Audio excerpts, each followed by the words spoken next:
الحمد لله الحمد لله نحمده ونستعينه ونستغفره ونؤمن به ونتوكل عليه ونعوذ بالله من شرور أنفسنا ومن سيئات أعمالنا من يهده الله فلا مضل له ومن يضلله فلا هادي له ونشهد أن لا إله إلا الله وحده لا شريك له ونشهد أن سيدنا ومولانا محمدا عبده ورسوله أما بعد فأعوذ بالله من الشيطان الرجيم بسم الله الرحمن الرحيم قال الله سبحانه وتعالى ولقد أرسلنا إلى من قبلك فأخذناهم بالبأساء والضراء لعلهم يتضرعون فلولا إذ جاءهم بأسنا تضرعوا ولكن قست قلوبهم وزين لهم الشيطان ما كانوا يعملون صدق الله العظيم.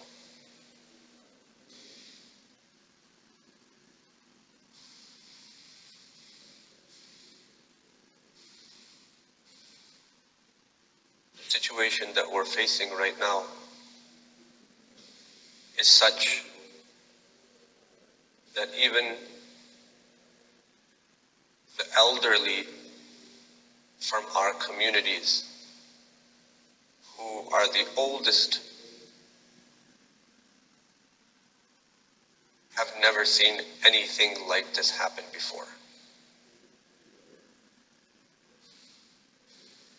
You speak to someone who's 80, 90 years old and they said, in my lifetime, this situation has never ever happened. This is the first time I'm seeing this. And if it ever did take place,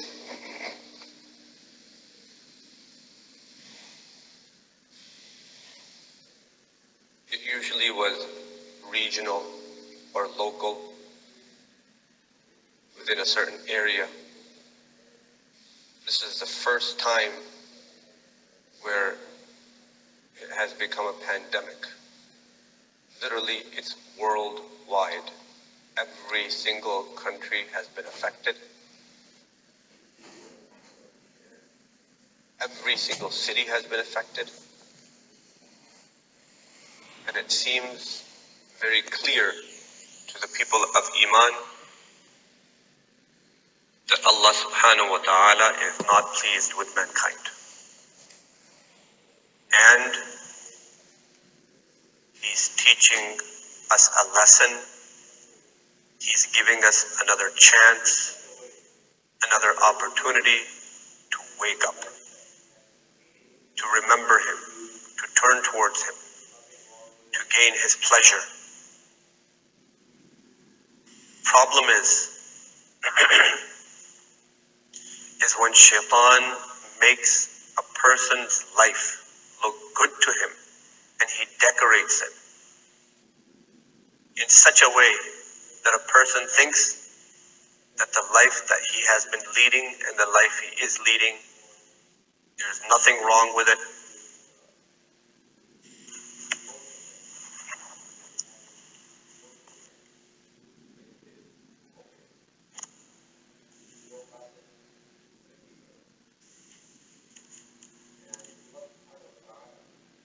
And if he continues to live throughout this pandemic, he's going to continue to live the way he lived before the situation erupted. No difference in his attitude, no difference in his focus, no lessons that he learned. And Allah subhanahu wa ta'ala, interestingly enough, uses this word وَزَيَّنَ لَهُمُ الشَّيْطَانُ مَا كَانُوا يَعْمَلُونَ for Fir'aun as well. Exact same word, or sentence that's being used in this ayah that I just recited, and I'll explain it a little bit later, uses this exact same sentence and phrase for Fir'aun and his Jama'ah. And we know about Fir'aun and his Jama'ah. Allah subhanahu wa ta'ala says, فَأَرْسَلْنَا عَلَيْهِمُ الطُّوفَانَ وَالْجَرَادَ وَالْقُمَّلَ وَالضَّفَادِعَ وَالدَّمَايَاتِ الْمُفَصَّلَةِ. We sent upon them many different types of adab. The first one was the tufan, the floods, and then the locusts, and then the fleas, and then the frogs, and then the blood. And each time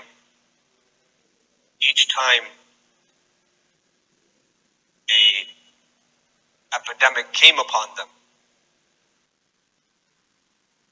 they would turn to Musa alayhi salatu wasalam and tell him that if you make dua to your Lord and ask him to remove this problem, we will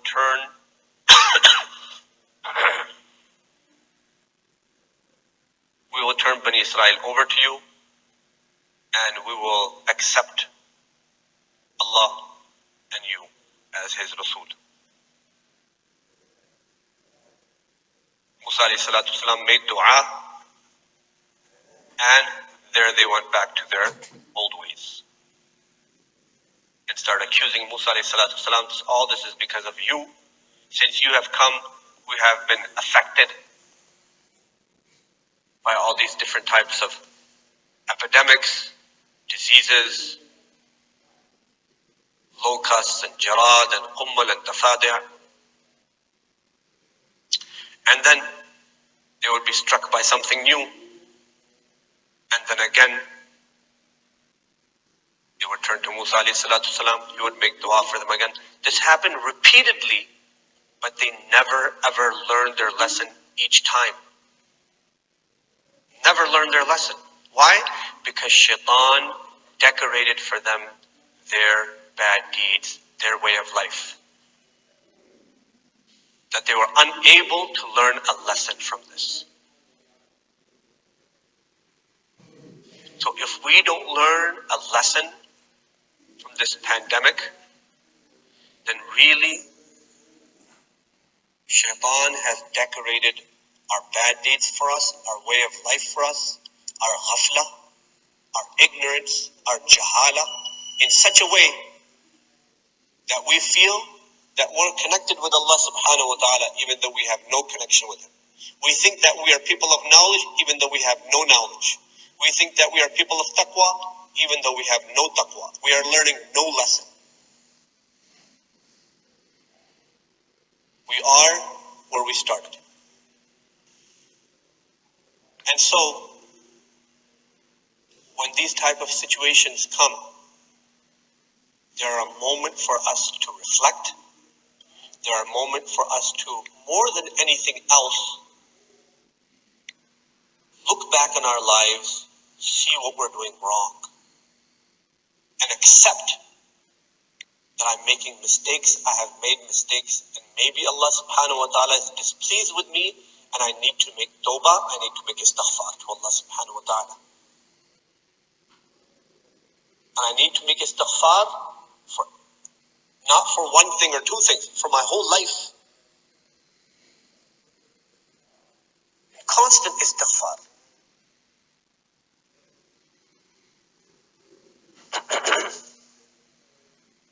I had mentioned on the Wednesday talk, Allah subhanahu wa ta'ala Allah subhanahu wa ta'ala mentions in the Quran al-Kareem, وَمَا كَانَ اللَّهُ لِيُعَذِّبَهُمْ وَأَنْتَ فِيهِمْ وَمَا كَانَ اللَّهُ مُعَذِّبَهُمْ وَهُمْ يَسْتَغْفِرُونَ.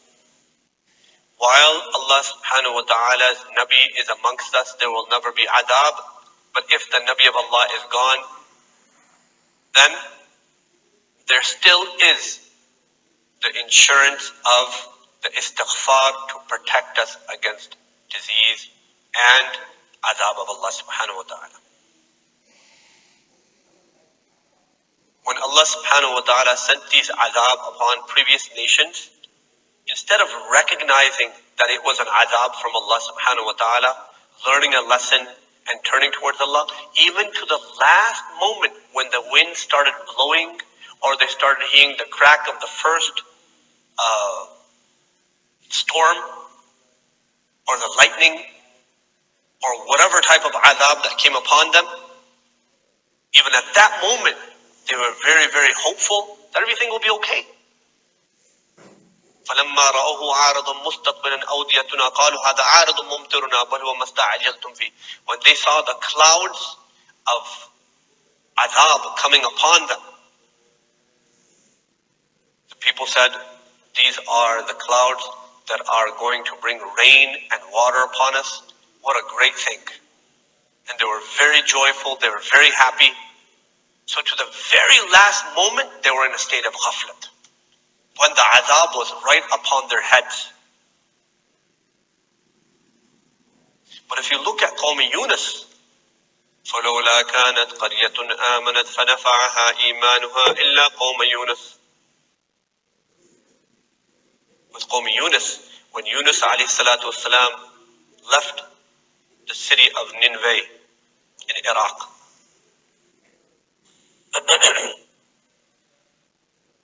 his nation saw the signs of the adab coming and they realized something is not right. And Yunus alayhi salam was a good man. What he told us was right. Maybe it's because we rejected him. Maybe it's because we denounced him. Maybe because we mocked him that Allah subhanahu wa ta'ala is sending an adab upon us. We should reconsider what we were doing and what we were saying and the life that we were leading. Maybe we should turn back to Allah subhanahu wa ta'ala. And the whole nation agreed. The whole nation agreed that they're going to turn back to Allah subhanahu wa ta'ala. And it's mentioned in the tafasir that the leaders of the nation of Yunus alayhi salam gave the order for all the men, all the women, all the children, all the elderly, even the sheep and the goats and the cows, to come out in the field and make tawbah collectively. Collective tawbah. We'll all make tawbah together and all make sajda together.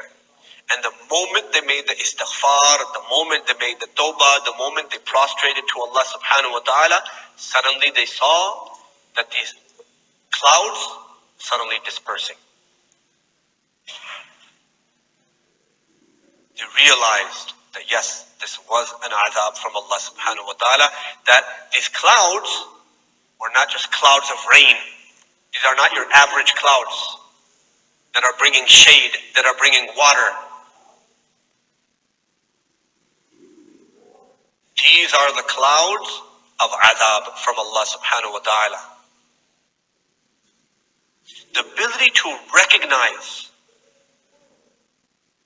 and to learn a lesson is a big ni'mat of Allah subhanahu wa ta'ala. Yunus alayhi salatu salam's nation was given that tawfiq to recognize the cloud was an adab. They immediately made tawbah and they turned towards Allah subhanahu wa ta'ala. This illness that is spreading throughout the whole world, it has never happened, as I mentioned earlier, it has never happened in our near, even far history. Yes, it has been regional, it has been local, it has been in a specific country, but throughout the whole world, everywhere, the ummah has never seen this, mankind has never seen this. This is a sign from Allah subhanahu wa ta'ala that we have turned far away from Allah subhanahu wa ta'ala. And remember, these type of adab or these type of tribulations, when they come, they have different messages for different people. It's not the same message for everyone. For us, the ummah of Rasulullah sallallahu alayhi wa sallam, it's a different message. For the non-Muslims, for the disbelievers, it's a different message. For them, it's a message that you had a lot of strength and a lot of belief and conviction in your economies. You thought you were really big and bad and strong and powerful. And Allah subhanahu wa ta'ala is showing them that, there is no superpower but Allah. No nuclear weapon is going to work. No amount of missiles and weapons and arsenal is going to work against this type of problem. You can use it against human beings, you can't use it against the virus. The economies are going into recession and people are fearful about their future. And countries don't know how to handle the situation. It's a warning from Allah subhanahu wa ta'ala. Recognize your reality. Know your reality. For us, this is one part of the message. The bigger message is that you people know better. Why are you doing this? Why are you thinking like this? You people know better. You're the people of belief. You're the people of Iman.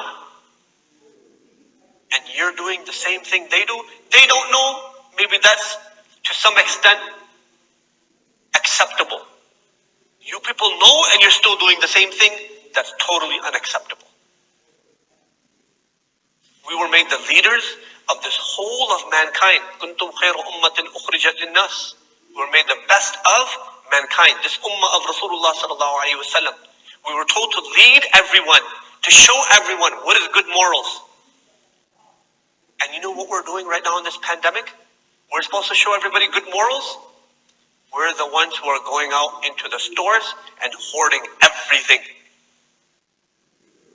Gathering all the shampoos and all the essentials and even non-essential items. Not thinking of other people that may be in need of that as well. Yes, use the asbab, but don't be greedy. Use the asbab. You need the asbab. You need shampoos.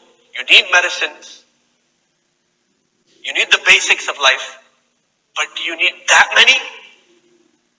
Keep as many as you need. Leave the rest for others. Have some level of tawakkul. This hoarding is, the whole idea of this hoarding is having no tawakkul on Allah subhanahu wa ta'ala.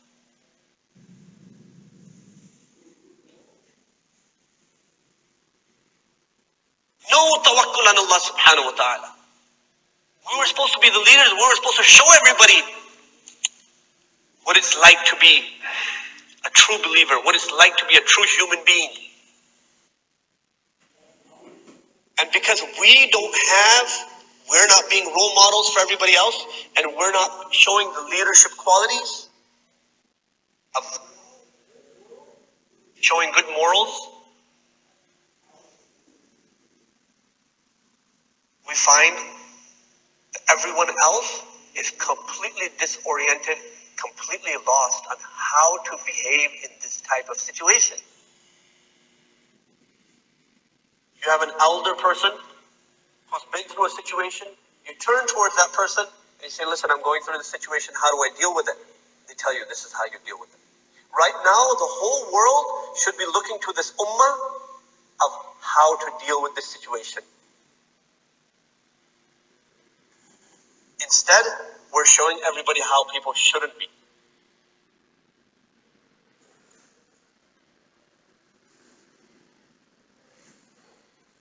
May Allah subhanahu wa ta'ala protect us.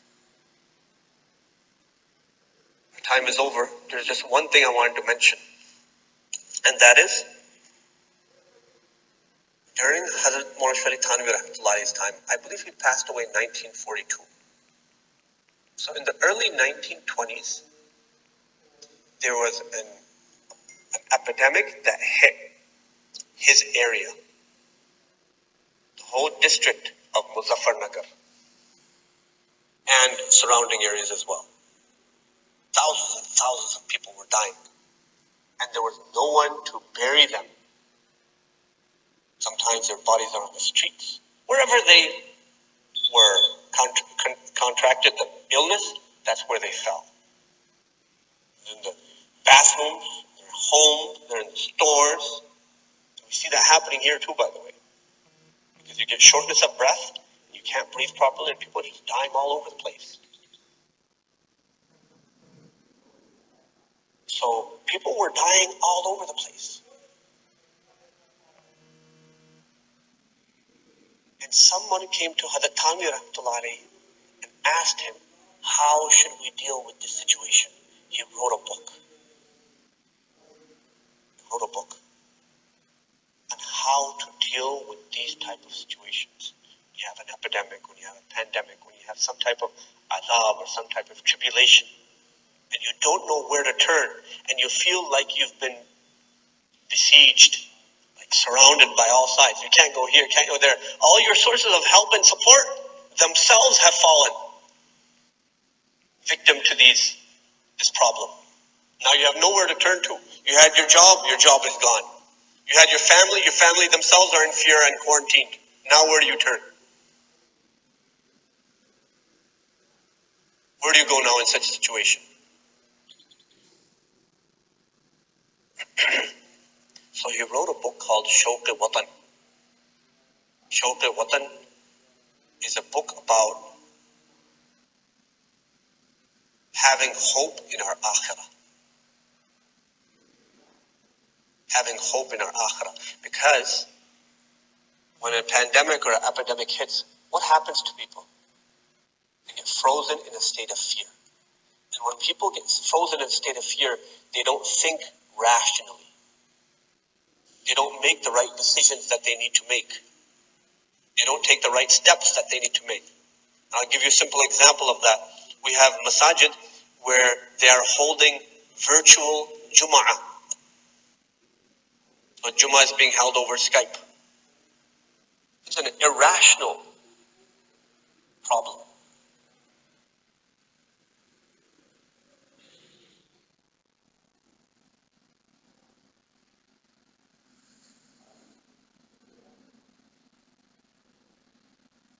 There's other such situations where we're making some very strange, irrational, foolish, nonsense decisions because we're in a total state of fear. So he wrote this book to take us out of fear and give us hope in Allah subhanahu wa ta'ala. How do you give hope to a believer in Allah subhanahu wa ta'ala?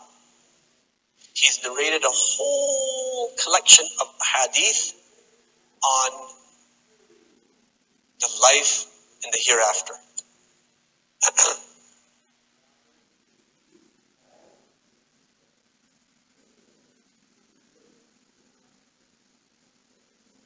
About hoping in our akhirah, about shafa'ah of Rasulullah sallallahu alayhi wa sallam, having shafa'ah in Rasulullah sallallahu alayhi wa sallam, having conviction in the shafa'ah of Rasulullah sallallahu alayhi wa sallam, having hope in Jannah and what Allah subhanahu wa ta'ala has prepared for us in Jannah. The more hope we have, the less fear we will have of these type of issues when they strike. This is why we need all to read this book, Shawq-e-Watan. You can get it. You don't have to purchase it from the bookstore if you don't want. You can actually get a PDF of it.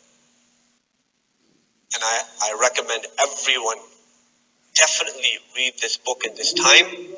And really, this is the best time to read this book to increase our iman, to